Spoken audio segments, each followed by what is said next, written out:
Imagine you are moving, not through a city or a landscape or even through the upper atmosphere of Earth.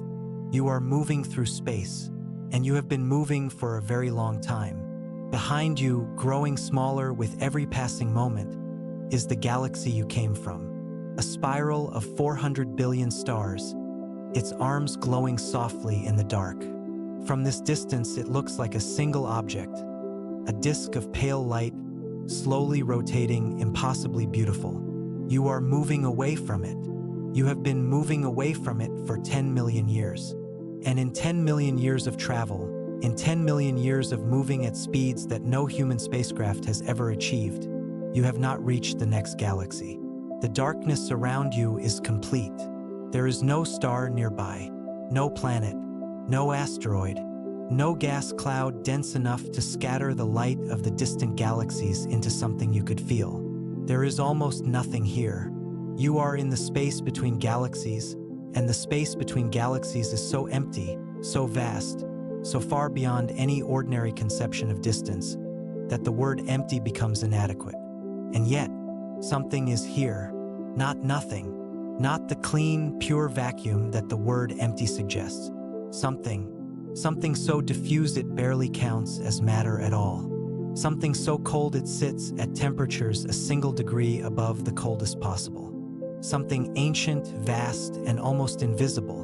And when you understand what that something is, when you understand what fills the space between galaxies, what exists in the longest darkness in the universe itself becomes a different place than you thought it was.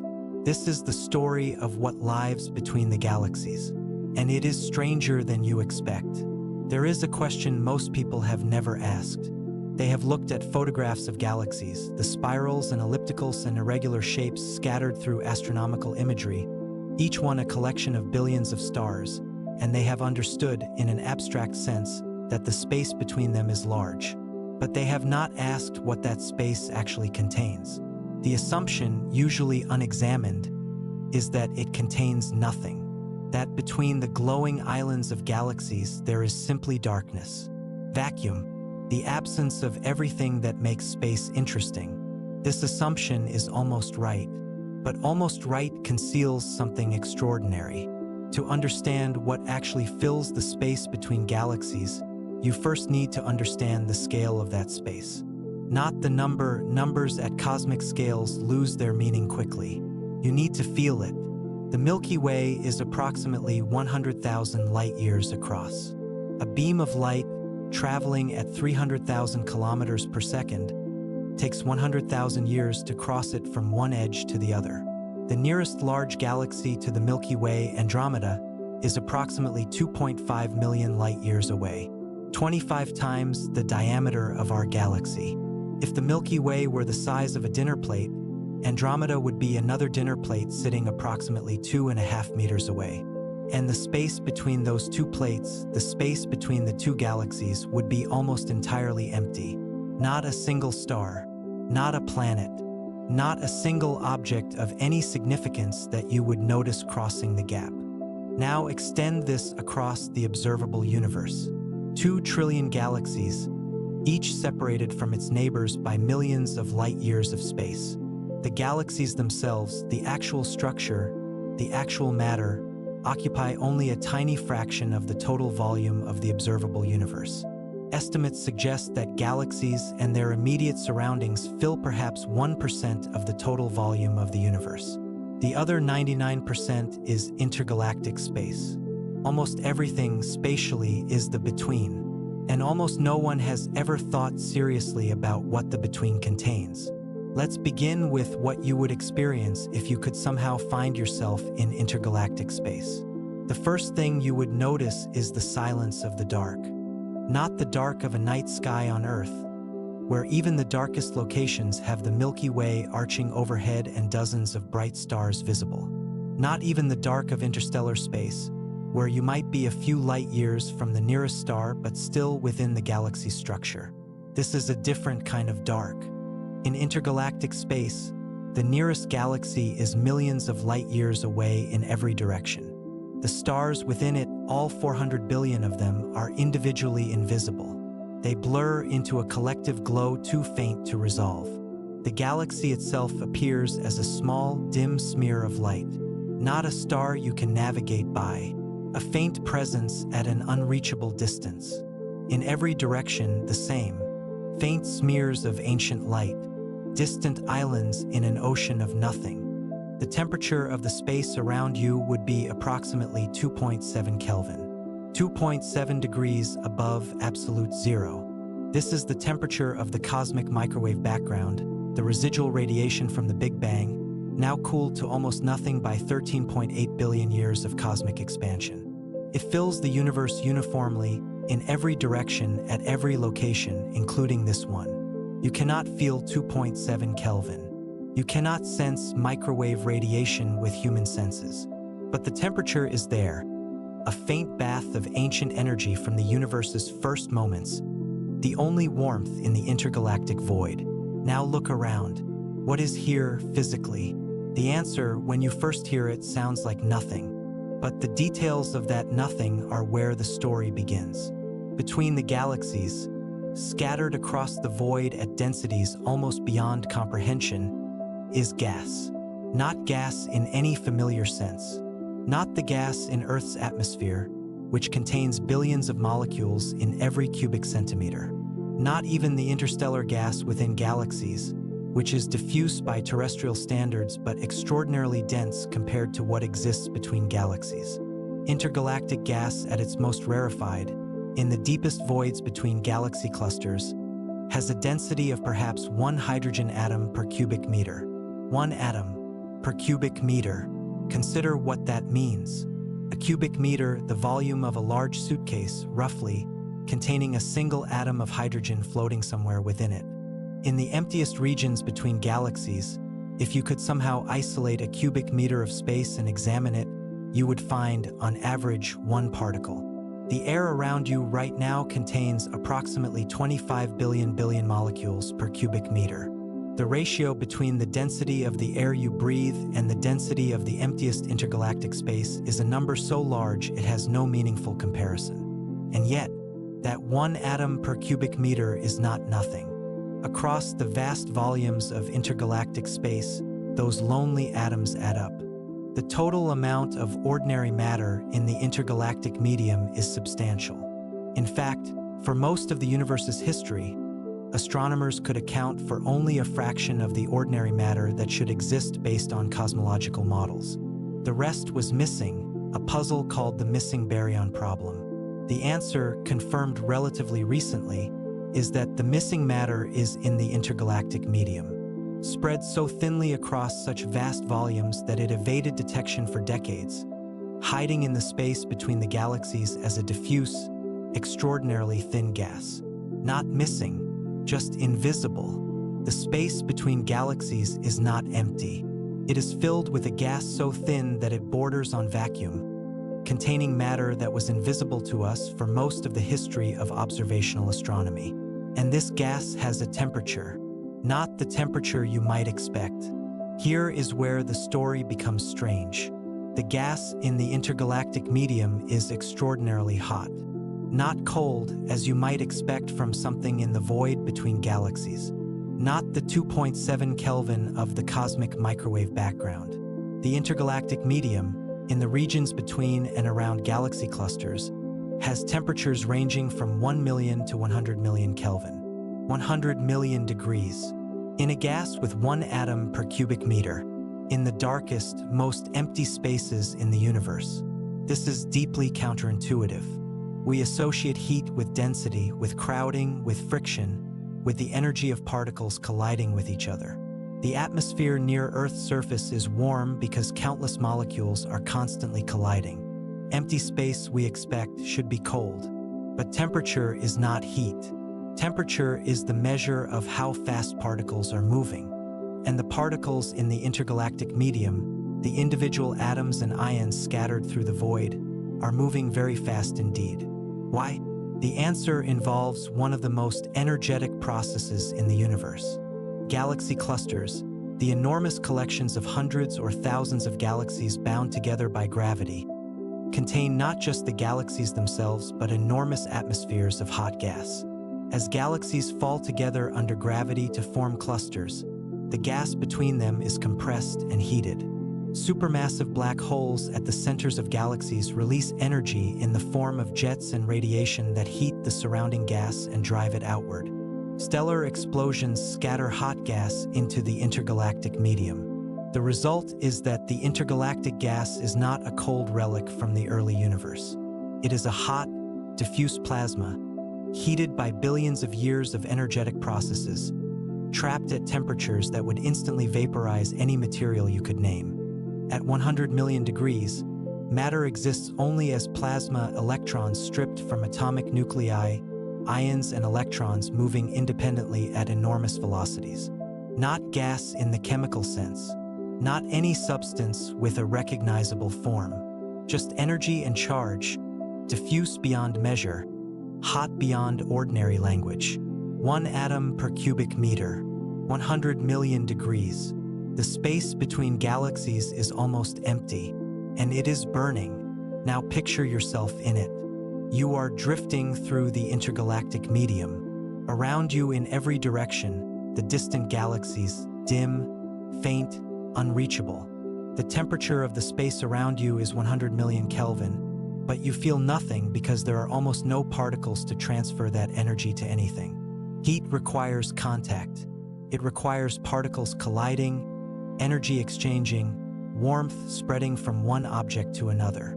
In a medium with 1 atom per cubic meter, the mean free path, the average distance a particle travels before colliding with another, is measured in thousands or millions of kilometers. Particles barely interact. The heat, such as it is, exists only in the motion of individual atoms, and those atoms are so far apart that their collective temperature means almost nothing to any object placed among them. You could exist, hypothetically, at the center of 100 million degree plasma and experience almost no heating. The plasma is so thin that its thermal energy cannot be transferred to anything on a meaningful timescale. This is one of the more disorienting truths about the universe. Temperature and heat, two concepts we instinctively link, come apart completely at the densities of the intergalactic medium. The void between galaxies is simultaneously extraordinarily hot and extraordinarily cold, depending on how you define your terms. The particles move fast. The space is almost perfectly empty. The energy exists without anywhere to go. And surrounding it all, threading through it, defining its structure at the largest scales, is something even stranger. Something invisible. Something that makes up the majority of what exists between the galaxies. Something that makes everything you have heard so far seem almost mundane. The structure of the intergalactic medium is not random. If you could somehow step outside the observable universe and look at it from a great distance, if you could see the distribution of all the matter, visible and invisible, across the full 93 billion light-year span of what we can observe, you would see something that looks nothing like a random scatter of galaxies. You would see a web, the cosmic web, a vast three-dimensional network of filaments, threads of matter hundreds of millions of light-years long, intersecting at nodes where the largest galaxy clusters sit. Between the filaments, enormous empty regions called voids, spherical or ellipsoidal volumes hundreds of millions of light-years across, nearly empty of any galaxy or visible matter. This web is the largest structure in the universe. It is the skeleton of everything. And the space between galaxies, the space you have been imagining yourself drifting through, is not uniformly distributed around this web. It has geography. It has regions and structures, defined not by visible matter but by the gravitational influence of something that cannot be seen. The filaments of the cosmic web are not made primarily of ordinary matter.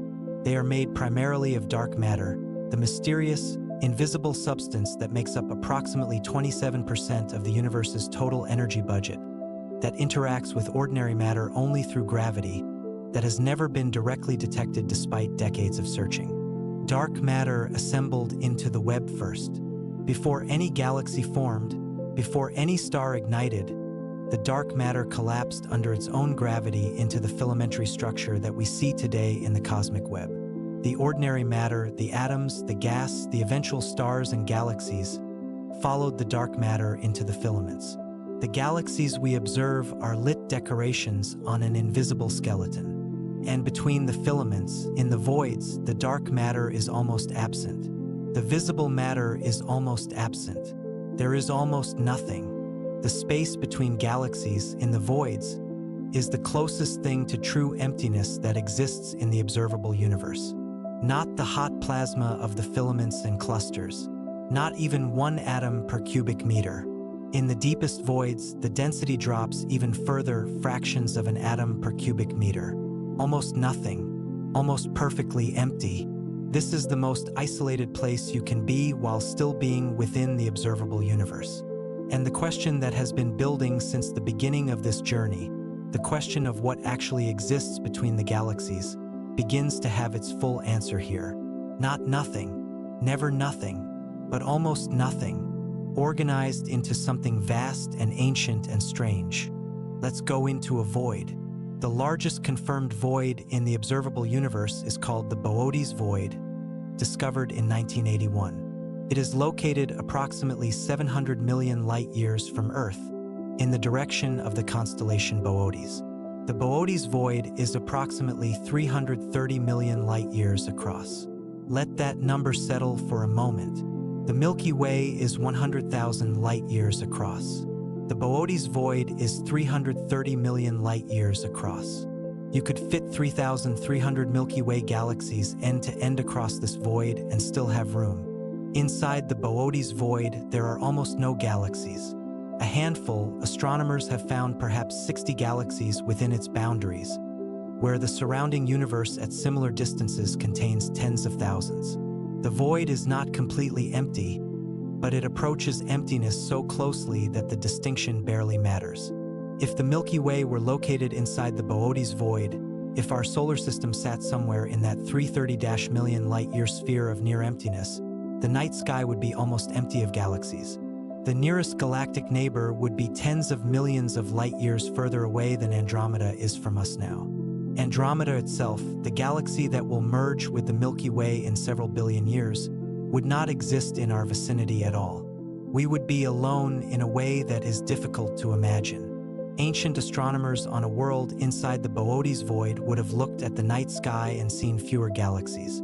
Their radio telescopes would have detected fewer signals from distant civilizations, if any such signals exist.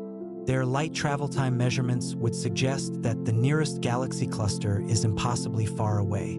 They might have concluded incorrectly that they were at the edge of the universe. They would simply be inside a void. And voids like the Boötes Void are not rare. They are everywhere. They are, by volume, the dominant feature of the observable universe.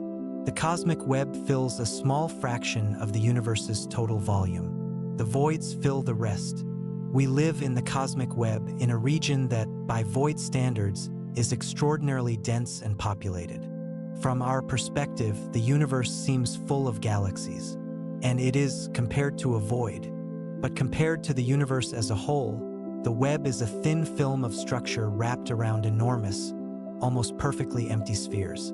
The universe is mostly void. Almost nothing, almost everywhere. Now let's ask the question that the void raises most insistently. Why do voids exist? The answer begins 13.8 billion years ago, in the first moments after the Big Bang. The early universe was extraordinarily smooth, matter distributed almost perfectly uniformly, with tiny fluctuations at the level of 1 part in 100,000. These tiny fluctuations, quantum variations in the density of the primordial plasma, stretched to cosmic scales by the rapid expansion of the early universe, were the seeds of everything. Regions that were slightly denser than average attracted slightly more matter. Over billions of years, gravity amplified the small differences. The dense regions grew denser, attracting more matter, eventually collapsing into the filaments and nodes of the cosmic web. The underdense regions grew emptier. Matter flowed away from them, toward the denser regions, leaving behind the voids. The cosmic web and the voids it surrounds is the universe's density fluctuations amplified by 13.8 billion years of gravitational evolution. The filaments are where the overdensities grew and collapsed. The voids are where the underdensities grew and emptied.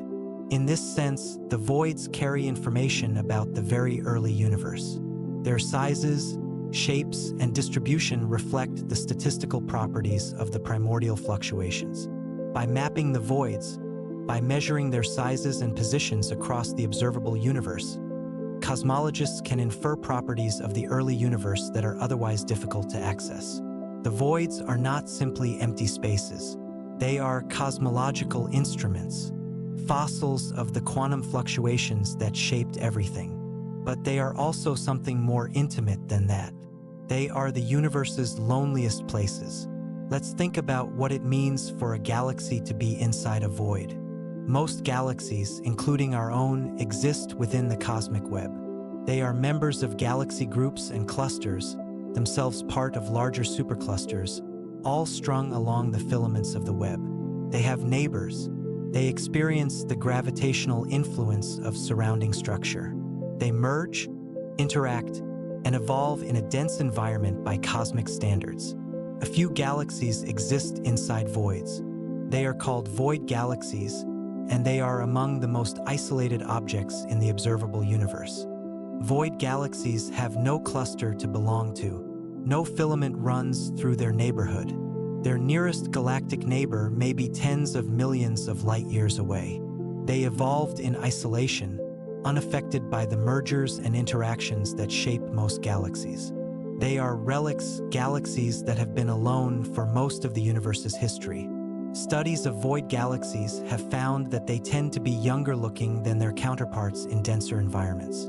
They have more active star formation, bluer colors, more gas reserves. Why? Because they have never been stripped by interactions with other galaxies, never had their gas heated and expelled by the energetic processes of cluster environments. They are pristine in a cosmic sense, untouched by the density of the web. A void galaxy is the closest thing the universe has to a hermit, an object that evolved alone, in the dark, in the deepest emptiness the observable universe offers. Its stars formed from its own gas, slowly and steadily, over billions of years of isolation. No merger events, no gravitational distortions from passing galaxies, just the slow, quiet conversion of gas into stars in the dark. If any of those stars have planets, and statistically many of them should, those planets exist in a night sky almost devoid of galaxies. The inhabitants of a void world, looking up at their sky, would see their own galaxy and then almost nothing. Darkness in every direction, for distances that dwarf what we experience from our position in the cosmic web. They would be the loneliest observers in the universe, and they would have no way of knowing it. The intergalactic medium has another component that we have not yet discussed, one that is stranger than the hot plasma and stranger than the cold dark matter web. It has memory, not memory in any conscious sense, not information stored intentionally, but the intergalactic medium carries, encoded in its composition and distribution, the record of everything that has happened to it over 13.8 billion years of cosmic history. When the first stars formed and died, the population 3 stars, the most massive and most violent stars that ever existed, they exploded as supernovae and scattered heavy elements into the surrounding gas. Those heavy elements, carbon, oxygen, silicon, iron, were incorporated into the intergalactic medium. They have been there ever since, diluted beyond any practical measurement in most of the void, but present in the hotter, denser regions of the web's filaments. When the first supermassive black holes ignited as quasars, the most luminous objects in the observable universe, active in the first billion years of cosmic history, they drove enormous outflows of gas and energy that heated the surrounding intergalactic medium and drove matter outward. The signatures of these ancient quasar outflows are still visible in the thermal structure of the gas around galaxy clusters. The quasars shut down billions of years ago, but the gas still carries the memory of their energy. When galaxies collide and merge, processes that have been ongoing throughout cosmic history, they drive tides and outflows that scatter gas into the intergalactic medium. The stellar winds and supernova explosions of stars within galaxies push gas outward through galactic boundaries into the surrounding void. Everything that happens inside galaxies leaves its fingerprint on the gas that surrounds and connects them. The intergalactic medium is the universe's most extensive archive. Every energetic event since the first stars, recorded in the distribution and composition of the gas that fills the space between galaxies. Reading that archive, decoding the history of the universe from the properties of the intergalactic medium, is one of the central goals of observational cosmology. Telescopes like the James Webb Space Telescope, analyzing the light from distant quasars as it passes through intervening gas, can detect the absorption signatures of different chemical elements in the intergalactic medium. Each absorption feature is a data point, a measurement of what exists along the line of sight between us and the distant quasar. In this way, every distant quasar becomes a probe of the intergalactic medium. Its light passes through billions of light years of space, interacting with the gas along the way, arriving at our telescopes carrying a coded record of everything it encountered. We are reading the archive, slowly, incompletely, with instruments that are powerful but still limited. But we are reading it, and what we are finding is a universe more complex, more interconnected, and more full of history than any simple picture of isolated galaxies separated by empty space would suggest. Let's go deeper into the filaments of the cosmic web. Because the filaments, the visible skeleton of the web, are not simply paths of connection between galaxy clusters. They are something else entirely. A cosmic filament is a structure hundreds of millions of light years long and perhaps a few million light years in cross-section. It contains millions of galaxies, hot gas, dark matter, and the flows of material moving along its length toward the cluster nodes at its ends. Matter flows along the filaments. This is not a metaphor or an approximation. It is a measurable, observable fact. Gas and galaxies move along the filaments, drawn by gravity toward the massive clusters at the intersection points. The filaments are rivers of matter at cosmic scale, carrying the building blocks of galaxy clusters from the distant reaches of the web toward the nodes where everything eventually accumulates.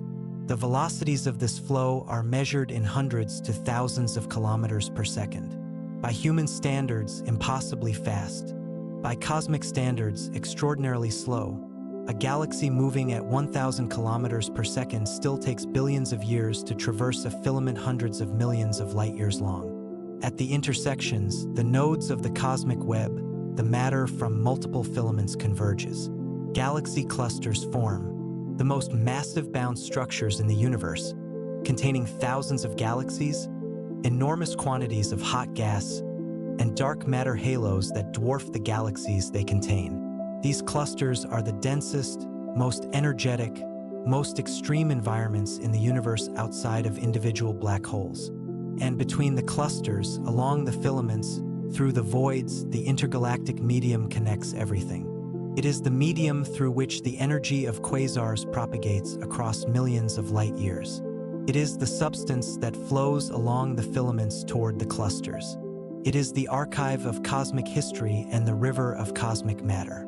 It is not nothing. It is the substance that connects the galaxies, organizes the universe's largest structures, carries the memory of 13.8 billion years of cosmic history, and fills 99% of the universe's volume. The space between galaxies is the dominant feature of the observable universe.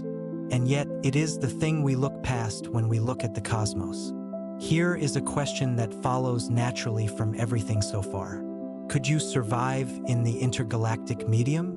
Not in any practical physical sense, the question is hypothetical. But it is worth following precisely because the answer illuminates something true about the nature of the space between galaxies. Your first challenge would be radiation. The intergalactic medium, while almost empty of particles, is filled with photons, with light of various wavelengths. Ultraviolet photons from distant galaxies and quasars, X-ray photons from the hot plasma of galaxy cluster atmospheres, cosmic ray particles, protons and atomic nuclei accelerated to near-light speeds by energetic events and then propagating through the intergalactic medium for millions of years. Without shielding, the cosmic ray flux in intergalactic space, while less intense than near a quasar or within a galaxy's star-forming regions, would deliver a significant radiation dose over time, not immediately lethal, but accumulating. The universe's background radiation would slowly damage biological tissue in ways that Earth's protective magnetic field and atmosphere shield us from. Your second challenge would be isolation. The nearest galaxy, potentially millions of light years away, is unreachable on any human timescale. No rescue is possible, no resupply, no communication that arrives on any meaningful schedule. You would be more alone than any human has ever been, or could ever be within the solar system or even within the galaxy. Your third challenge would be navigation. Without stars nearby, without recognizable constellations, with only the faint smears of distant galaxies as reference points, determining your position and orientation would require sophisticated instruments. The familiar night sky of Earth, the patterns of stars that have guided human navigation for thousands of years, would be completely gone. You would navigate by galaxy clusters and by the direction of the cosmic microwave background's slight temperature variations.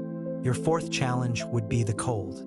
Not the temperature of the plasma, which, as we have established, would barely affect you, but the radiative environment.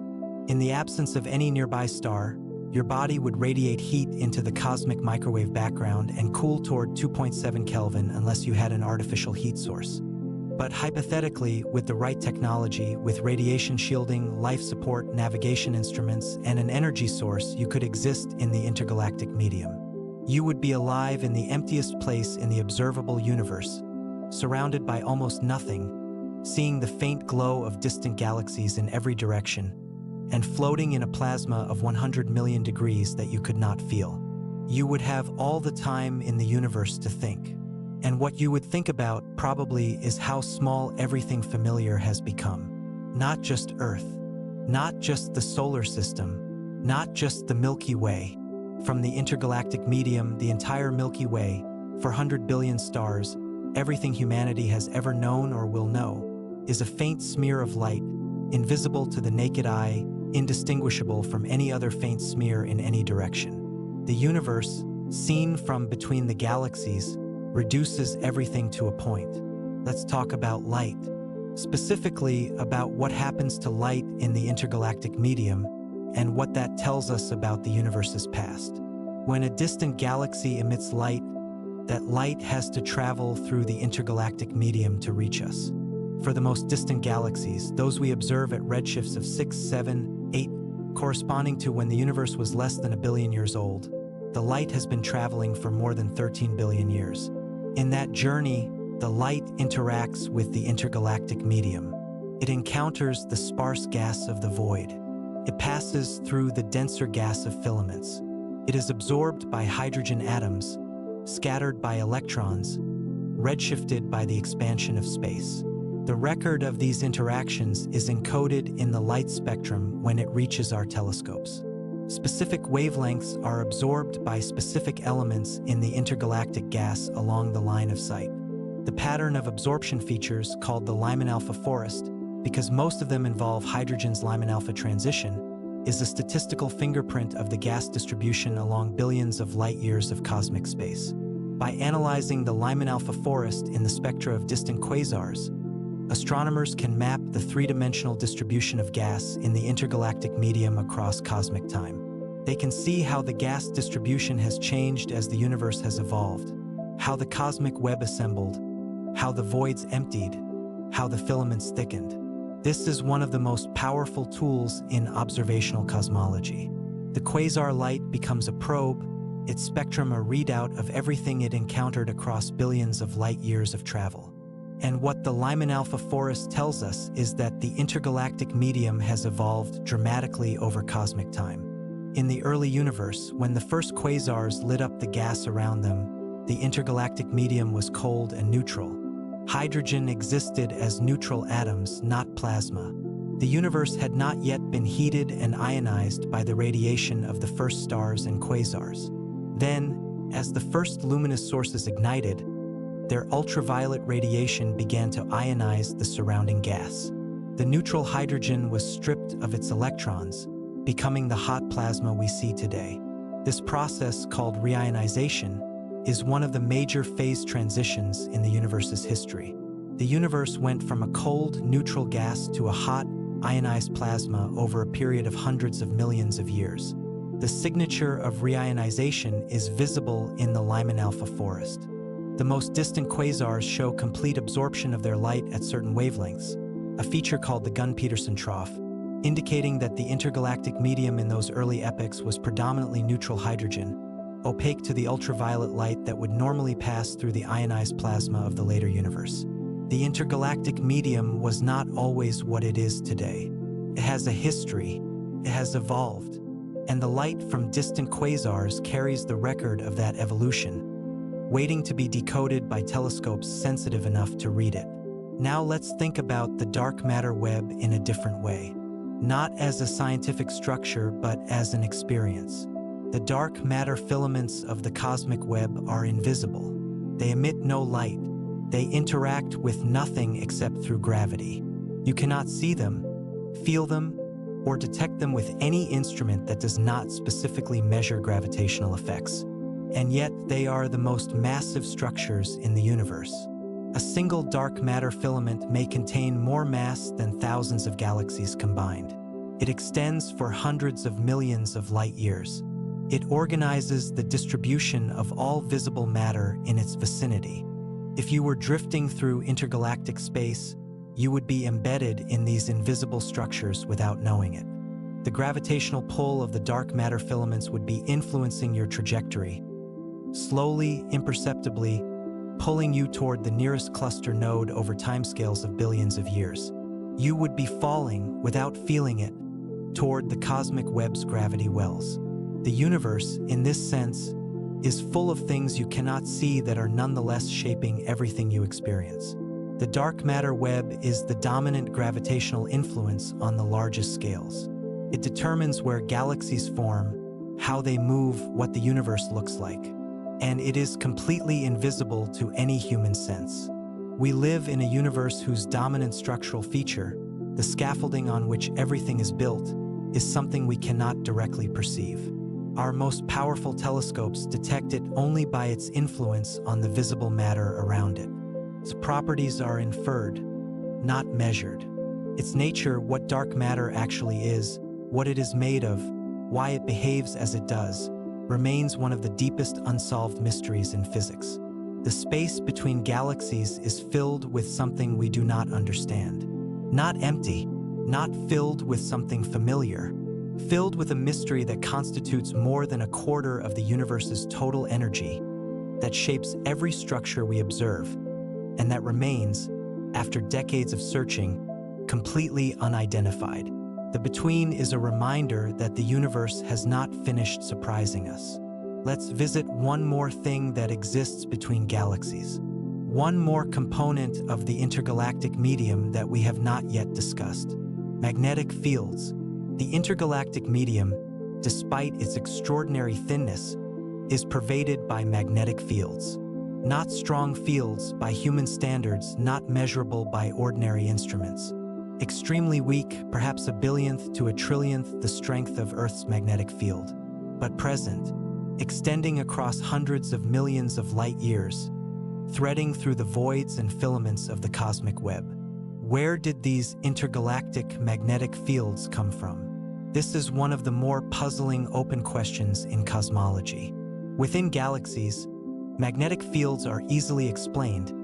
They are generated by the motion of charged particles in stellar interiors and amplified by the turbulent motions of the interstellar medium. But the fields in the deepest voids, far from any galaxy, far from any obvious source, require a different explanation.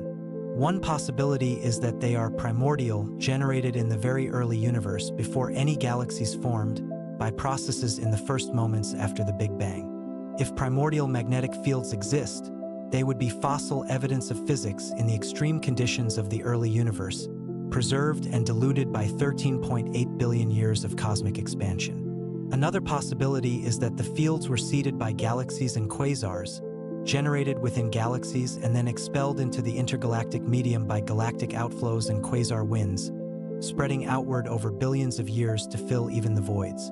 The truth is probably some combination of both.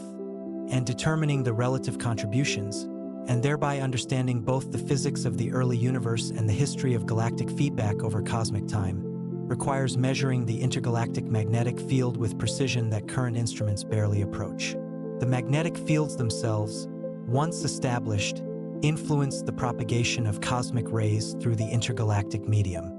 Charged particles spiraling around magnetic field lines follow paths that depend on the field structure. The arrival directions of cosmic rays at Earth carry information about the magnetic fields they have traversed, but decoding that information requires knowing the full three-dimensional structure of the intergalactic field, which we do not. Yet another mystery encoded in the between. The intergalactic medium, despite being one of the most empty places in the universe, is a complex system. It has density structure, temperature structure, chemical composition, magnetic fields, dark matter, cosmic rays. It has history and evolution. It has a record of everything that has happened in the universe since the first stars ignited. And it occupies 99% of the observable universe's volume. We have been looking at the 1%. We have been studying the galaxies, the bright, dense, visible islands in the intergalactic ocean. And we have been calling the ocean empty. It is not empty. It never was. Let's come back to you, drifting through the space between galaxies. You have been here for a while now. The galaxies behind you and ahead of you have not moved. They are too far away for any motion to be perceptible on human timescales. The microwave background fills the sky uniformly. The hot plasma of the intergalactic medium surrounds you invisibly. You are in the 99%. And from here, you can see something that is impossible to appreciate from inside a galaxy. You can see the cosmic web. Not with your eyes, the web is too diffuse, the distance is too vast, the light too faint. But with the right instruments, you could map it. You could see the filaments stretching across hundreds of millions of light years, the cluster nodes glowing brightly where hundreds of galaxies converge, the voids extending in every direction as great dark spheres of near emptiness. You could see that the universe is not a random scatter of galaxies. It is a structure, an organized, evolved, ancient structure built by gravity over 13.8 billion years, from the tiny quantum fluctuations of the first moment. You could see that the voids, the places that look most empty, are in fact the most pristine, the least disturbed, the places where the early universe's simplicity is most nearly preserved. You could see that the filaments, the visible skeleton of the web, are rivers of matter, slowly flowing toward the clusters at cosmic timescales. And you could see that all of it, the filaments, the clusters, the voids, the galaxies themselves, is embedded in and organized by a structure that cannot be seen directly. The dark matter web, the invisible scaffolding, the dominant feature of the universe that makes up most of what the universe is. You are floating in the middle of the universe's most extraordinary and most overlooked structure. Not the galaxies, the between. And the between is not what you thought it was. The question that opened this journey, what exists between galaxies, has been building toward an answer. Not nothing, not even close to nothing. Between galaxies, there is hot plasma at temperatures that would vaporize any ordinary material, thin beyond any earthly conception of thinness, filled with the chemical fingerprints of 13.8 billion years of stellar history. There are magnetic fields threading through voids that stretch for hundreds of millions of light years. There is the dark matter web, the invisible skeleton of the universe, the structure that organized everything visible and that remains, despite all our instruments, beyond direct detection. There are cosmic rays, accelerated by the universe's most energetic events and traveling for millions of years through the void before arriving at Earth. There is the ancient light of the cosmic microwave background, the fossil radiation of the Big Bang, filling every corner of space at a temperature barely above absolute zero. There is structure, there is history, there is the record of everything the universe has done since its first moment. And there are the voids, the enormous near-empty spheres that constitute most of the universe's volume, the loneliest places in the observable cosmos. The regions that look most like nothing and turn out to be among the most scientifically valuable fossils of the quantum fluctuations that shaped everything, archives of the universe's initial conditions, windows into the physics of the first moments. Between the galaxies there is almost nothing, and that almost contains more wonder than any simple picture of a universe full of glittering islands would suggest. The universe, seen clearly, is mostly between, and the between is extraordinary. Right now, light is crossing the intergalactic medium on its way to your eyes. It left a galaxy millions of light years away, a galaxy whose light has been traveling since before the Earth existed, since before the solar system formed, since before the sun ignited. That light has crossed the hot plasma of the intergalactic medium, threading through the filaments of the cosmic web, passing through the voids that are more empty than anything else in the observable universe. It has survived the journey. It has arrived here at Earth at this night, at the instruments or eyes that will detect it. When you look at a distant galaxy, when you find one with binoculars or a telescope, or when you see a photograph taken by Hubble or Webb, you are looking at light that has crossed the space between galaxies. You are looking at evidence of the journey. You are seeing the end point of a path through the most extraordinary environment the universe contains. The light does not know what it crossed. It does not carry that awareness. But we do. We can reconstruct the journey. We can calculate the plasma it passed through, the magnetic fields it navigated, the dark matter structures it was bent by, the cosmic expansion that stretched its wavelength during 13.8 billion years of travel. We can know the between even though we cannot go there. That knowledge changes what the night sky means. It is not just an array of lights. It is a window into the intergalactic medium, a view across the between, a record of what exists in the universe's most extensive and most overlooked environment. The space between galaxies is not the backdrop to the story of the universe. It is the story. The galaxies are the punctuation. The between is the text. And the text is ancient, complex, and full of things we are only beginning to read. For those still awake, my biggest goal on this channel is to reach 1,000 subscribers.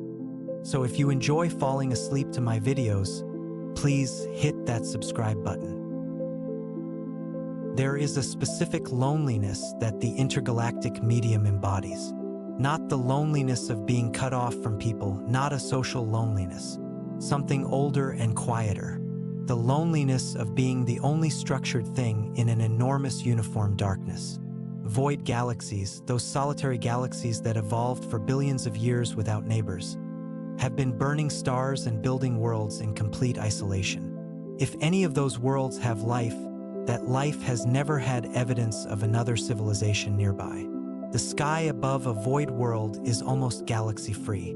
The signals they might send into space would travel for tens of millions of light years before reaching another galaxy. The response, if it ever came, would arrive tens of millions of years after it was sent. They would have the silence and the dark and the question. That question, are we alone? Which is one of humanity's most persistent, takes on a different weight from inside a void. The nearest candidate for another inhabited world is not light years away, not thousands of light years, not hundreds of thousands.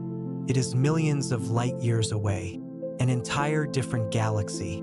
And from within the cosmic web, from our own relatively populated corner of the universe, that isolation is hard to imagine. We are surrounded by hundreds of galaxies within a few million light years. We are embedded in the local group, which is part of the Virgo supercluster, which is part of Laniakea. We are in one of the most connected regions of the cosmic web. By cosmic standards, we have neighbors. The void galaxies do not. Whether that isolation is comfortable or terrible, whether a civilization that evolved in a void would experience its loneliness as tragedy or simply as the nature of things, is unknowable. They would have no comparison. They would not know what it was like to have neighbors, any more than we know what it is like to not have them. The universe distributes its loneliness unevenly. Some places are connected, embedded, surrounded. Others are isolated at scales that make our own sense of cosmic vastness seem almost cozy. The between is where the universe is most itself, most spacious, most empty, most ancient, most quiet. And it is everywhere. It fills 99% of everything. Sleep well.